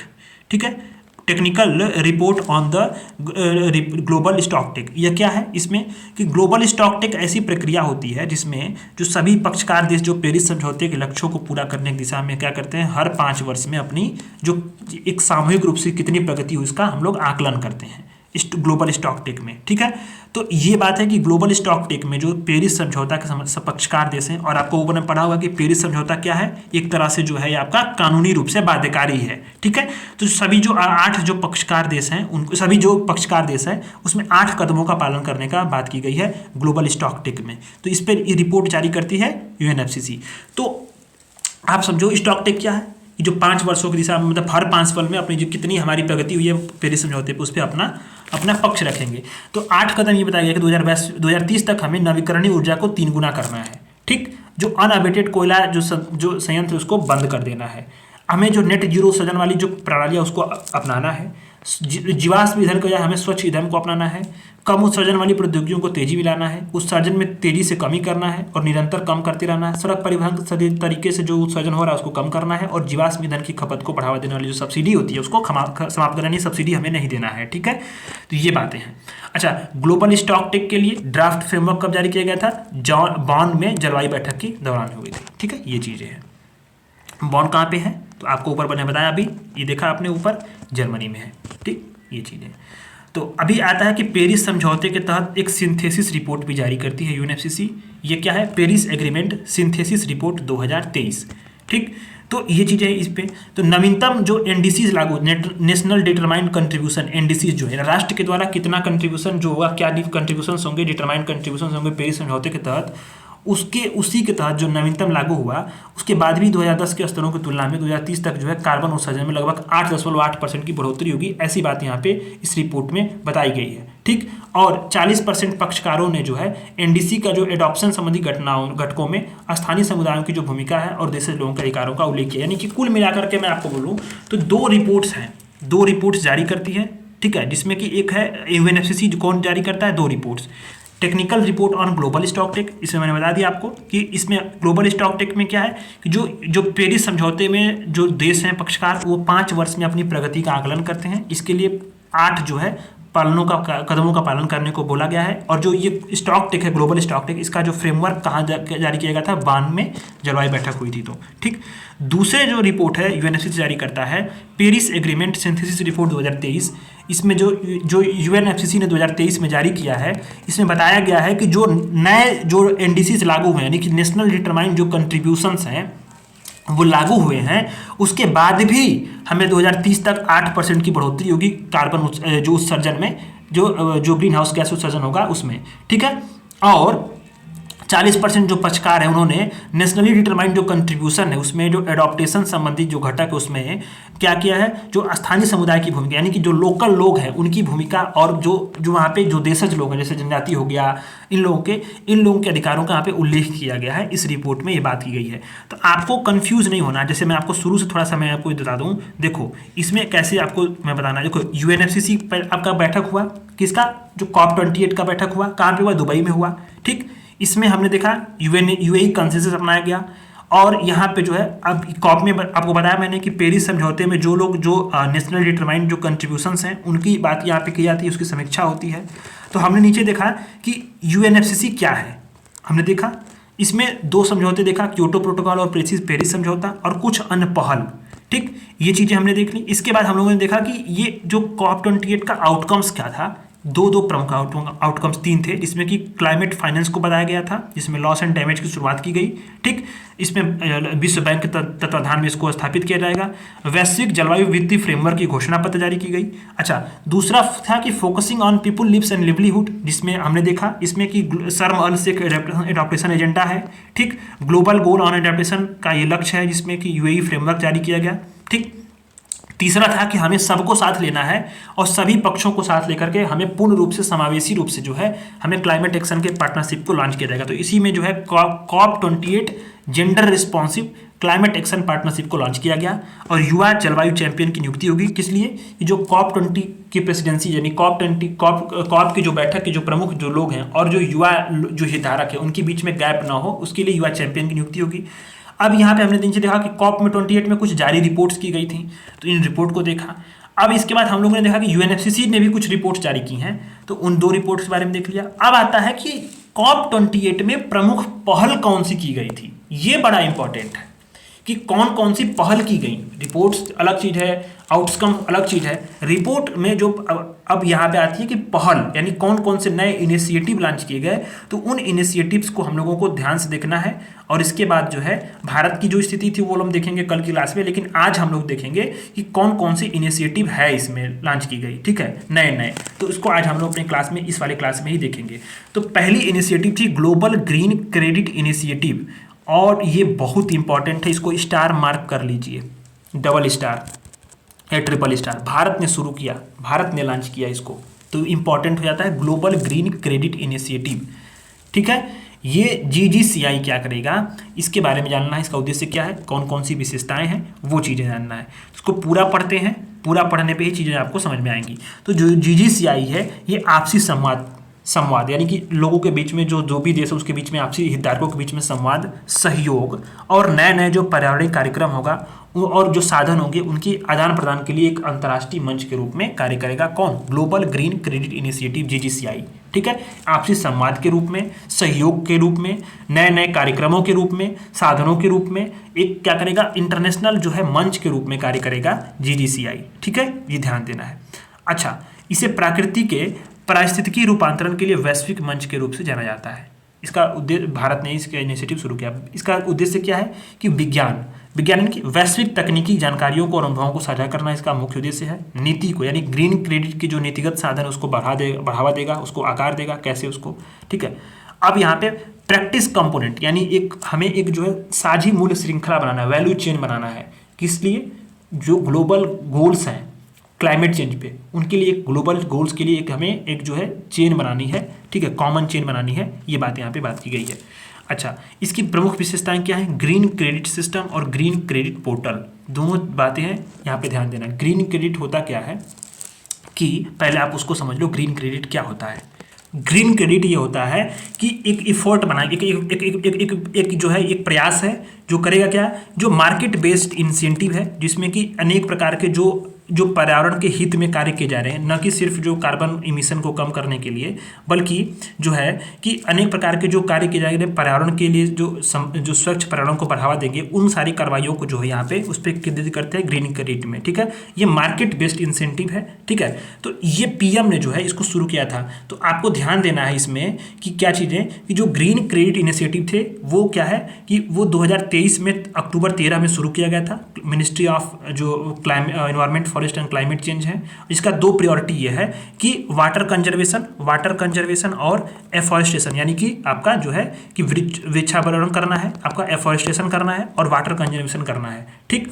तो ग्रीन क्रेडिट आपने देख लिया, यानी कि विभिन्न प्रकार के जो पर्यावरण के संबंधित जो सकारात्मक कार्य होंगे उन कार्यों को जो है बाजार आधारित प्रोत्साहन बना दिया जाए, जिससे क्या हो कि जो निजी क्षेत्रक होंगे, जो निजी समुदाय होंगे, व्यक्ति होंगे, वो लोग, जो कंपनियां होंगी, वो क्या करेंगी, अपने अपने जो स्तर से जो स्वच्छ पर्यावरणीय जो कार्रवाइयाँ करेंगी और उन गतिविधियों में जो लाभ लेंगी, और उससे जो है उनको जो है एक तरह से बेनिफिट भी मिलेगा, ठीक। तो ग्रीन क्रेडिट सिस्टम यहाँ पे शुरू की गई है GGCI में। इसमें क्या है कि पर्यावरणीय संधारिता की दिशा में पूरी तरह से डिजिटल और व्यापार योग्य साधन है ये, ठीक। ग्रीन क्रेडिट पोर्टल यह है कि विश्व की जो भावी नीतियाँ हैं उनको तय करने के वृक्षारोपण और यहाँ पता है ना कि वृक्षारोपण और यानी कि जो एफॉरेस्टेशन करना है और पर्यावरण संबंधी परियोजनाओं के लिए डिपॉजिटरी के रूप में ग्रीन क्रेडिट पोर्टल काम करेगा, ठीक। तो ये GGCI जो क्या है, ग्रीन क्रेडिट प्रोग्राम के सिद्धांतों के अनुरूप है। ग्रीन क्रेडिट प्रोग्राम का जो सिद्धांत था उसी के अनुरूप जो है GGCI को जो है इसको शुरू किया गया। ग्रीन क्रेडिट प्रोग्राम क्या है, इसको कब लॉन्च किया गया, तो आपको बताया मैंने, यहाँ पे नहीं दिया, अक्टूबर 13 में 2023 में लॉन्च किया गया। इसको मैंने मंथली मैगजीन में कवर किया था। इसका 2 इनिशिएटिव क्या है इसमें, कि वाटर कंजर्वेशन पे ध्यान देना है और एफॉरेस्टेशन पे ध्यान देना है। तो जो GGCI है उसी के अनुरूप है, जिसमें 2 सिस्टम होगा, एक ग्रीन क्रेडिट सिस्टम होगा, ग्रीन क्रेडिट पोर्टल होगा, ठीक है। दूसरा जो है इंसेंटिव जो लाया गया था, दूसरा जो इनिशिएटिव लाया गया था इसमें यह है कि global renewable and energy efficiency pledge, यानी कि COP28 के दौरान 118 देशों ने इस संकल्प पे हस्ताक्षर कर दिए। भारत इसका हस्ताक्षर करता नहीं है, ध्यान देना। इसमें था कि वैश्विक स्तर पे जो नवीकरणीय ऊर्जा दक्षता है उसको 3 गुना करना है, ठीक है। और हमें जो है 2030 तक वैश्विक जो एनर्जी एफिशिएंसी उसमें सुधार की जो दर है उसको 4% से अधिक करना है। अनअबेटेड कोयले से जो विद्युत संयंत्र चल रहे हैं उसको बंद करना है। तो भारत ने इस पर अभी हस्ताक्षर नहीं किया, क्योंकि भारत के समक्ष भी बहुत सारी चुनौतियाँ हैं, तो वो अभी नहीं किया है। ग्लोबल कूलिंग प्लेज, यहाँ पे बात की गई है ग्लोबल कूलिंग प्लेज, तो इसको कौन शुरू किया है? यूएई ने शुरू किया। यहीं पे COP28 में भारत इसका हस्ताक्षरकर्ता नहीं है, ध्यान देना है। तो ग्लोबल कूलिंग फेज में यहाँ ये बात की गई कि 2050 तक जो भी कूलेंट जो एक्टिविटीज़ होती है, जो शीतलन यानी कि रेफ्रिजरेटर हो गया, आपका फ्रीज हो गया, कूलर, मतलब अनेक प्रकार की जो भी ये जो एसीज हो गए, इससे जो गतिविधियों से जो उत्सर्जन होता है उसको कम से कम 68% तक कम करना है। 2030 तक जो भी कूलिंग की जो सस्टेनेबल जो मेथड्स हैं उसको अपनाना है, और नए एयर कंडीशनर की जो वैश्विक दक्षता है उसको 50% बढ़ा देना है। ये बातें यहाँ पे की गई, भारत ने इस पर हस्ताक्षर नहीं किए हैं। Oil and gas decarbonisation charter यहाँ पे अपनाया गया, तो ये बातें यहाँ पे दी गई हैं कि oil and gas decarbonisation charter जो है वो क्या करेगा? वैश्विक उद्योगों के लिए एक चार्टर है जिसका उद्देश्य एकमात्र यही है कि जो जलवायु परिवर्तन हो रहा है उसमें जो उसकी कार्रवाई उसको तेजी लाना है, और तेल और गैस क्षेत्रों में जल सबसे अधिक प्रभावी तरीके से लागू करके हमें उच्च स्तरीय प्रभाव को उत्पन्न करना है। ठीक है, तो इसमें इसको किसने शुरू किया है? तो दुनिया के जो 40% से अधिक जो तेल उत्पादन के लिए सामूहिक रूप से जो जिम्मेदार 50 कंपनियां हैं, उन लोगों ने इसके ऊपर जो है प्रतिबद्धता व्यक्त की। ठीक, तो जो यह ग्लोबल डीकार्बोनाइजेशन जो एक्सेलरेटर है, इसके तहत ये प्रमुख पहल ये है। अभी आपको ध्यान देना है कि जो ये शुरू किया गया है oil and gas decarbonisation charter, ये क्या है? ग्लोबल डीकार्बोनाइजेशन एक्सेलरेटर GDA के तहत एक पहल है। इसकी शुरुआत विश्व जलवायु जो सम्मेलन था इसमें की गई थी। इसमें 3 स्तंभ हैं कि भविष्य की ऊर्जा प्रणाली को बढ़ावा दिया जाए, जो वर्तमान की ऊर्जा प्रणाली उसमें जो है उसको विकार्बनीकृत किया जाए, और मीथेन और अन्य जो ग्रीन हाउस उत्सर्जन है उसको उत्सर्जन में कटौती की जाए। ठीक, ये बातें हैं। एक इंपॉर्टेंट यहाँ पे भी है अफ्रीका ग्रीन इंडस्ट्रियलाइजेशन इंसेंटिव। ठीक है, इनिशिएटिव, इसका उद्देश्य यह है कि अफ्रीकी नेताओं ने जो है इसमें जो AGII की शुरुआत की है, अफ्रीका ग्रीन इंडस्ट्रियलाइजेशन इनिशिएटिव। इसका लक्ष्य यह है कि जो अफ्रीका में जो उद्योग है उसका हरित विकास में तेजी लाना है, वित्त और निवेश के अवसरों में आकर्षक बनाना है। ठीक है, यानी कि हमें ग्रीन डेवलपमेंट करना है। ठीक, यहाँ पे एक G7 क्लाइमेट क्लब की जो है यहाँ पे भी एक इनिशिएटिव लॉन्च किया गया, तो चिली और जर्मनी के नेतृत्व में शुरू किया गया। इसमें जो है 36 देश शामिल है, भारत इसका सदस्य नहीं है। ठीक है, ध्यान देना। तो यह जो है क्लाइमेट एम्बिशन देशों का क्या है? खुला, सहकारी और समावेशी फोरम है, जिसका उद्देश्य यह है कि जो पेरिस समझौता है उसके तहत जो भी निर्णय होंगे उनका समर्थन करना, जो उद्योग होंगे उनको डीकार्बोनाइजेशन के तहत ध्यान देना है, जलवायु कार्रवाई में तेजी लाना है, और हमें वैश्विक नेट जीरो जो ग्रीन हाउस उत्सर्जन है उसको लक्ष्य प्राप्त करने की दिशा में कार्य करना है। 2022 में ही जो G7 की बैठक में जर्मनी ने सबसे पहले क्लाइमेट क्लब का प्रस्ताव रखा था। ये बातें यहाँ आपको ध्यान देनी है। ठीक है, allied climate partners ACP platforms हैं। ये एक परोपकारी निवेश संगठन है जिसका उद्देश्य क्या है कि जो जलवायु परियोजनाएं हैं और व्यवसाय उनकी संख्या में बढ़ोतरी करना है। South east Asia, Caribbean, Africa और भारत इसका जो क्षेत्र है। ठीक, तो इसमें आपको ध्यान देना है कि जलवायु परिवर्तन पर जो COP28 था इसमें ACP और अंतर्राष्ट्रीय वित्त निगम ने 11 बिलियन जुटाने के लिए साझेदारी भी कर दी है। ठीक है, IFC क्या है? विश्व बैंक का एक संगठन है जो निजी क्षेत्र पर सबसे बड़ा वैश्विक निकाय संगठन है। ध्यान देना, वैश्विक विकास संगठन है किस चीज़ का?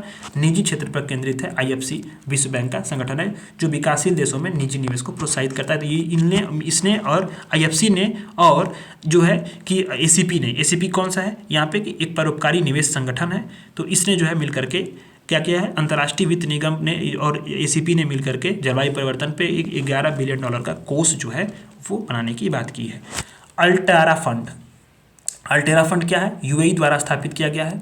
क्लाइमेट फंड है $30 बिलियन का, जो करेगा कि जलवायु परिवर्तन संबंधी जो कार्रवाई होंगी उनके लिए दुनिया का सबसे बड़ा निजी निवेश का माध्यम बन जाएगा। एक 2030 तक न्यायपूर्ण जलवायु वित्त प्रणाली का निर्माण किया जाएगा, जिसमें फोकस क्षेत्र ये होंगे कि एनर्जी ट्रांजिशन, औद्योगिक विकार्बनीकरण, संधारणीय आजीविका और जलवायु प्रौद्योगिकियों का यहाँ पे विकास किया जाएगा। तो यानी कुल मिलाकर के इतने सारे आउटकम्स थे। इसमें आउटकम्स में सबसे जो प्रमुख आउटकम्स हैं जो हमें ध्यान देना है, जो इनिशिएटिव्स हैं, आउटकम्स नहीं इनिशिएटिव्स, जो इनिशिएटिव में सबसे है कि global green credit initiative GGCI Bharat द्वारा लॉन्च किया गया, जिसमें करेगा क्या कि जो संवाद के माध्यम से, सहयोग के माध्यम से नए नए जो कार्यक्रम होंगे, साधन होंगे, उसके लिए अंतर्राष्ट्रीय मंच के रूप में कार्य करेगा। जो अब इसमें उद्देश्य यही है कि इसमें कि विज्ञान नीति और अन्य जो प्रैक्टिस कंपोनेंट्स हैं उसमें एक श्रृंखला बनानी है। इसमें बात की गई है ग्रीन क्रेडिट सिद्धांत जो है ग्रीन क्रेडिट प्रोग्राम था उसके तहत इसको इसी के अनुरूप बनाया गया इसको। और इसमें 2 विशेषताएं हैं कि ग्रीन क्रेडिट सिस्टम बनाया गया है, ग्रीन क्रेडिट पोर्टल बनाया गया है। ठीक, तो ये चीज़ें आपको ध्यान देनी है मुख्य रूप से, जिसमें भारत है। और बाकी चीज़ों को भी एक बार थोड़ा सा छोटा करके नोट बना लेना है, और उससे क्या होगा कि आपको जो है एक बार रिकॉल करने में आसानी रहेगी। ठीक, अब आता है कि भारत ने जो है COP28 में क्या क्या बात की और कौन कौन सी मुद्दों को उठाया, इसको थोड़ा सा हम लोग देख लेते हैं। इसके बाद हम लोग समझेंगे कुछ और, जो टॉपिक समय रहेगा तो अन्य देखेंगे। 1 घंटे की क्लास वैसे हो चुकी है। तो COP28 में भारत ने जो है ग्लोबल साउथ की जो मुद्दे थे उसको उठाया। ग्लोबल साउथ के जो मुद्दे थे उसको अपना, आपने ग्लोबल साउथ का आपने देखा होगा, ये पूरा मान लो ग्लोब है, तो उसमें जो साउथ वाले जो देश हैं, विकासशील देश हैं, उनको ग्लोबल साउथ बोलते हैं। ब्रेंट लाइन इसको जो है डिवाइड करती है, मैंने इसको कई बार बता चुका हूँ आपको, ठीक है। तो ग्लोबल साउथ की जो चिंताएं हैं उसको भारत ने उठाया और विकासशील देशों को जल्द से जल्द जो है जलवायु वित्त जो है, यानी कि जो क्लाइमेट फाइनेंस है उसको उपलब्ध कराने की आवश्यकता पे भारत ने जोर दिया, ठीक है। तो भारत की भूमिका क्या थी किस चीज़ के लिए, तो उसको हम लोग थोड़ा देखना है हमको। तो भारत की भूमिका ये थी कि leadership group on the industry transition, lead T2.0 को शुरू किया गया ज्वाइंट रूप से, ठीक है। लीड IT 2.0, ठीक है। तो भारत की भूमिका इसमें शुरू की गई। इसमें क्या था कि समावेशी और जस्ट इंडस्ट्री ट्रांजिशन पे ध्यान केंद्रित करेगा। लो कार्बन उत्सर्जन वाली टेक्नोलॉजी का हमें विकास करना है, और जो भी विकसित देश हैं उन्हें क्या करना है कि जो देश उभर रहे हैं, विकसित देश यानी विकासशील देश से विकसित देश की तरफ बढ़ रहे हैं, उन्हें हमें टेक्नोलॉजी ट्रांसफर पे जोर देना है, ठीक।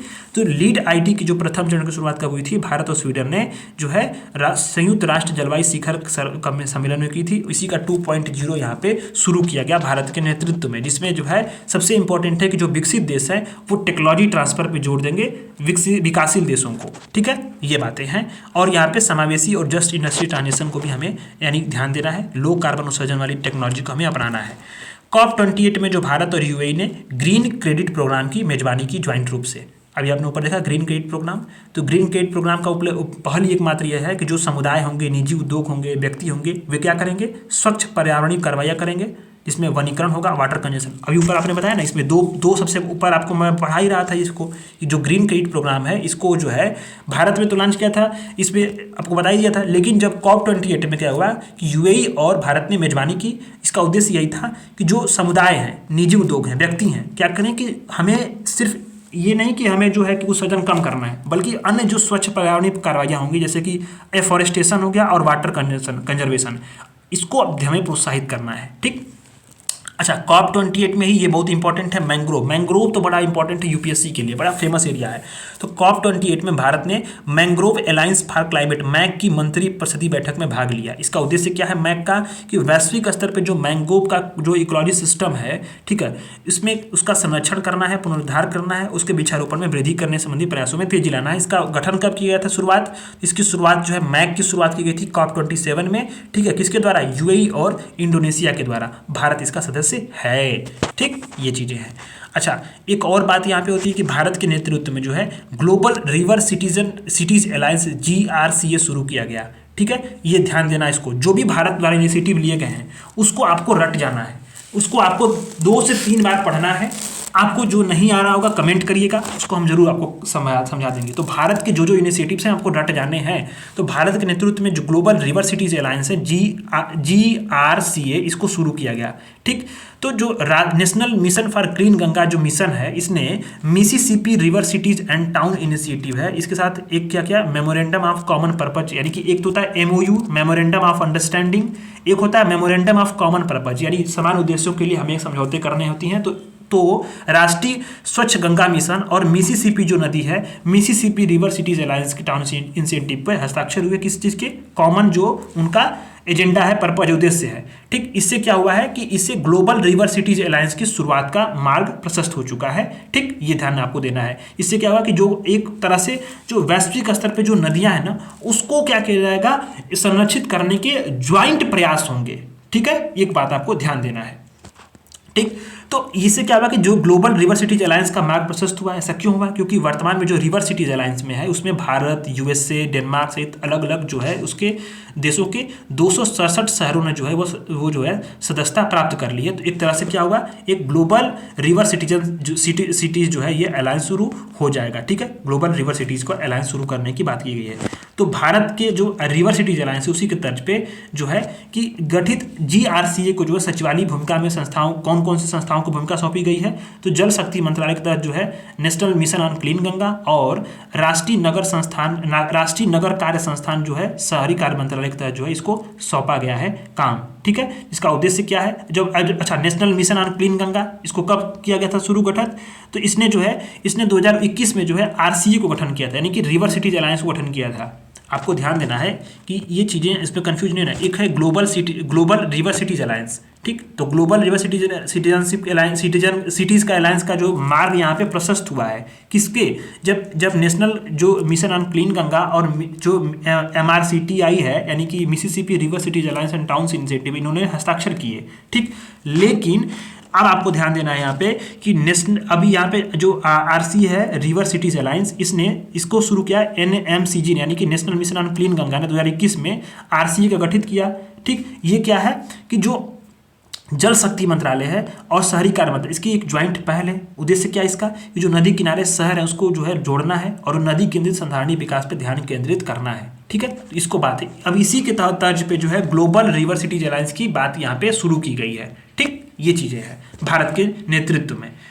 तो आपको ध्यान देना है कि भारत के साथ जो भूमिकाएं हैं कौन कौन सी। एक तो है लीड IT 2.0, जिसका उद्देश्य क्या था कि जो हमें, ये आपको ध्यान देना है कि जो हमें टेक्नोलॉजी ट्रांसफर की बात करनी है और हमें जो है लो कार्बन वाले जो इंडस्ट्रीज़ हैं जो समावेशी हों, अन्य तरीके से जो टेक्नोलॉजी पे बेस्ड हो, और हमें जो है विकसित देशों के विकासशील देशों को जो है टेक्नोलॉजी ट्रांसफर करेंगे, इसकी बात यहाँ पे की गई है।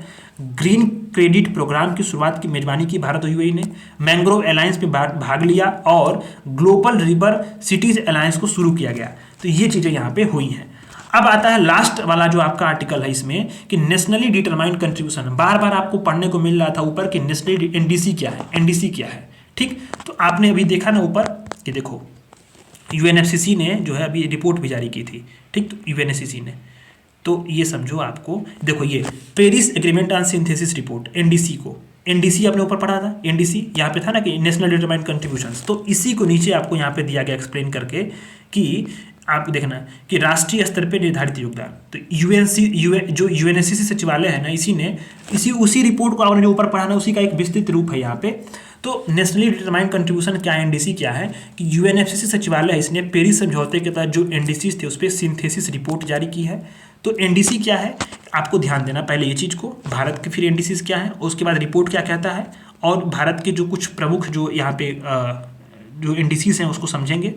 तो NDC यह है कि पेरिस समझौता जो हुआ था, उसके बाद कहा था कि प्रत्येक देश को 2020 के बाद जो अपनी जलवायु कार्य योजना होगी, जलवायु का जो कार्य योजना वर्क एक्शन प्लान होगा, उसको तैयार करना है, रूपरेखा उससे प्रस्तुत करने का आग्रह किया गया, ठीक।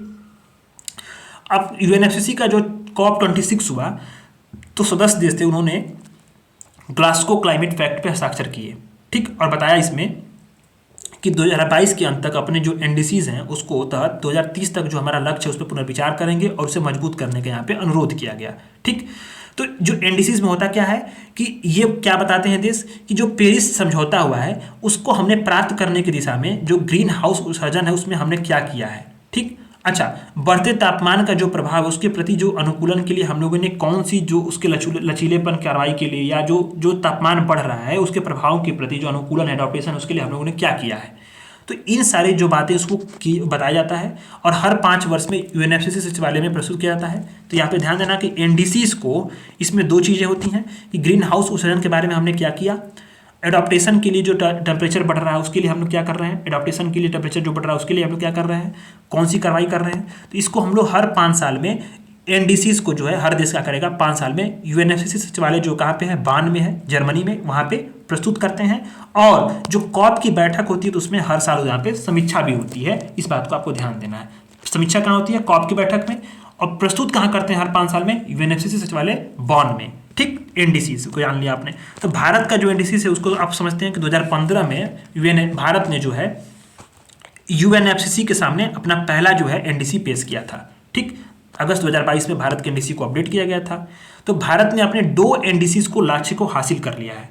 ध्यान देना, 2 NDCs हैं उसके लक्ष्य को हासिल कर लिया है। कौन कौन सा, तो आप समझो कि वर्ष 2005 की तुलना में जो GDP की जो उत्सर्जन तीव्रता है उसमें 33% की कमी कर ली है।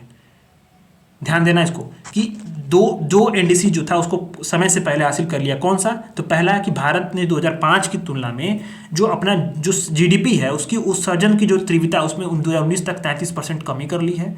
और विद्युत शक्ति का जो क्षमता है अपना, जिसकी उसकी जितनी स्थापित क्षमता है उसका 40% जो है गैर जीवाश्म ईंधन से प्राप्त करने का जो लक्ष्य है उसको अपने प्राप्त कर लिया है। 2021 में हमने ये प्राप्त कर लिया था। समय से पहले 2 NDCs भारत ने यहाँ पे प्राप्त कर लिए हैं। ठीक, तो जो रिपोर्ट ये पेश की गई है NDCs के बारे में, रिपोर्ट बताती है कि जो विश्व है वो पेरिस समझौते के तहत जो लक्ष्य है उसकी दिशा में प्रगति नहीं कर रहा है। और ऊपर हमने देखा ही कि 40% जो पक्षकार देश है उन्होंने ही मात्र जो है स्थानीय समुदायों की और देशज लोगों के अधिकारों की उल्लेख किया है। यानी जो भी स्थानीय लोग हैं, स्थानीय समुदाय हैं, देशज लोग यानी कि आदिवासी लोग हैं, उनकी जो भूमिका क्या है एडॉप्टेशन के प्रति, उनकी भूमिका मात्र 40% पक्षकारों ने किया, 60% ने नहीं किया है। ठीक है, ये बातें हैं। तो हमने ये इस रिपोर्ट में ऊपर हमने पढ़ा भी था, भारत के NDCs देख ली। भारत का जो एक अवधारणा है उसको छोड़ो, तो इसको हम लोग देख लेते हैं। भारत का पंचामृत अवधारणा है। तो COP26 जो था मिस्र में शर्म अल शेख में जो आयोजित हुआ था, नहीं COP27 हुआ था शर्म अल शेख में। COP26 जो है ये ग्लासगो में हुआ था, UK में हुआ था, ग्लासगो में। ठीक है, तो COP26 में क्या था, भारत ने अपनी जो जलवायु प्रतिबद्धता है उसको लिए 5 पंचामृत की बात की थी, 5 जलवायु कार्रवाइयों की, पंचामृत की बात की थी भारत ने। तो क्या था 5 कार्रवाइयों में कि 2030 तक हमें जो गैर जीवाश्म ऊर्जा क्षमता है उसको हमें 500 गीगावाट करना है। ध्यान देना आपको, गैर जीवाश्म ऊर्जा क्षमता को हमें 500 गीगावाट करना है। 2030 तक हमें जो है अपनी ऊर्जा की आवश्यकता है उसको हमें 50% हमें कितना कहाँ से पूरा करेंगे, रिन्यूएबल एनर्जी से प्राप्त करेंगे। 2030 तक जो हमारा अनुमानित कार्बन उत्सर्जन उसको हमें 1 बिलियन टन की कमी कर देंगे। 2030 तक हमें अपनी कार्बन इंटेंसिटी को 45% कम कर देंगे और 2070 तक जो है हम नेट जीरो के लक्ष्य को प्राप्त कर लेंगे। तो भारत ने 5 प्रतिबद्धताएं की थी, पंचामृत बताया गया था। इसको आपको लर्न कर लेना है, मेंस में लिखना है आपको और प्रीलिम्स में भी लिखना है। अब प्रीलिम्स में लिखना नहीं है, प्रीलिम्स में क्वेश्चन सॉल्व कर रहे हैं, सॉरी।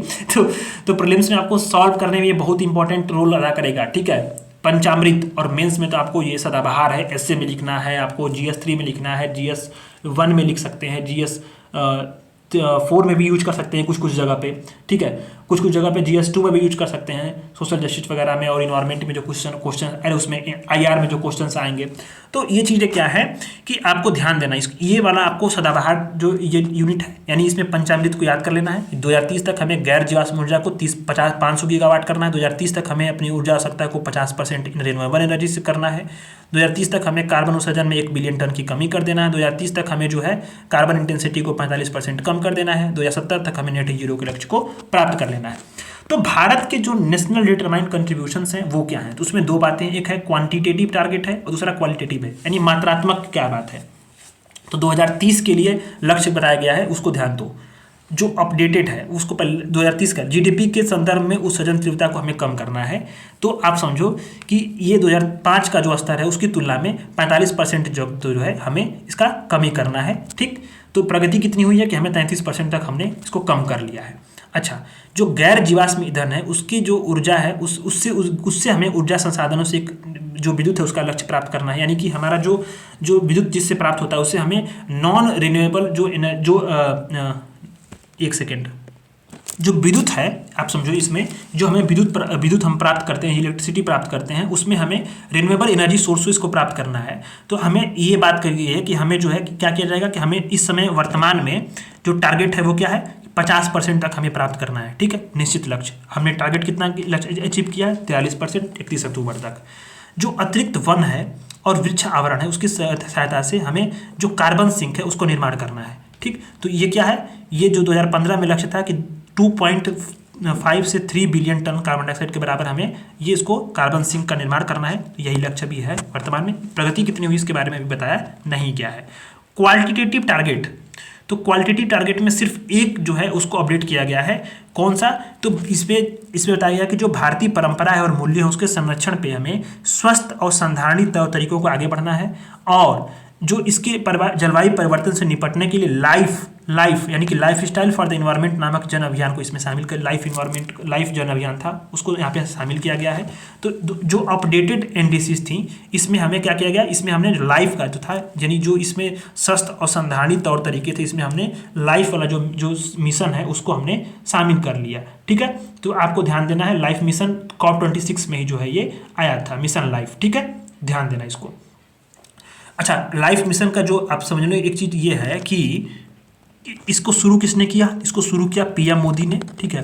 गुजरात में एक कार्यक्रम हुआ था शायद, वहाँ पे शायद उन्होंने शुरू किया था। और सबसे बड़ी बात यहाँ पे मिशन लाइफ में कि इसमें जन अभियान को चालू किया गया है। जन अभियान को किस लिए? जलवायु परिवर्तन से निपटने के लिए हमें एक संधारणीय विश्व का, संधारणीय पर्यावरण का निर्माण करना है और यहाँ पे जन भागीदारी को शामिल किया गया मिशन लाइफ में, ठीक है। तो इसी life style for the environment एक जन अभियान है, तो ध्यान देना। पीपुल माने इसमें लोगों को शामिल किया गया, आम लोगों को। तो इसी को जो है अपडेट किया गया था। जो पहला वाला क्वालिटेटिव जो है ये इंडिसेस थे, उसमें बाकी सारे जो इंडिसेस है वो समान है, यानी कि हमें जलवायु अनुकूलन और स्वच्छ मार्ग को अपनाना है आर्थिक विकास के लिए। जलवायु परिवर्तन के प्रति हमें बेहतर अनुकूलन क्षमता प्राप्त करना है, ठीक।